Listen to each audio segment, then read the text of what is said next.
আগামী আগস্টে সাদা বলের ফরম্যাটে সিরিজ খেলতে বাংলাদেশে আসছে ভারতীয় দল। 3 ওয়ানডে এবং 3 ম্যাচ টি-20 সিরিজের জন্য আজ মঙ্গলবার সময়সূচি ঘোষণা করেছে বিসিবি। আগামী 13 আগস্ট ঢাকায় আসবে ভারতীয় ক্রিকেট দল। এরপর 17 তারিখ মিরপুর শেরে বাংলা স্টেডিয়ামে প্রথম ওয়ানডেতে নামবে 2 দল। সিরিজের দ্বিতীয় ওয়ানডে অনুষ্ঠিত হবে একই ভেন্যুতে 20 আগস্ট।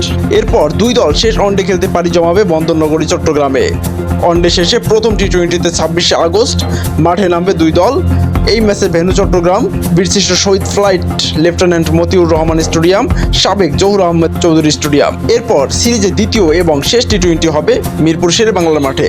বাংলাদেশের মাটিতে এটাই হতে যাচ্ছে বাংলাদেশ ভারতের প্রথম দ্বিপাক্ষিক টি-20 সিরিজ। আর এই সিরিজটি বেশ জাঁকজমকপূর্ণ হবে বলে আশা করে বিসিবির সিইও নাজিমুদ্দিন চৌধুরী সুজন। দ্বিপাক্ষিক সিরিজ শেষে আগামী 1 সেপ্টেম্বর বাংলাদেশ ত্যাগ করবে ভারতীয় দল।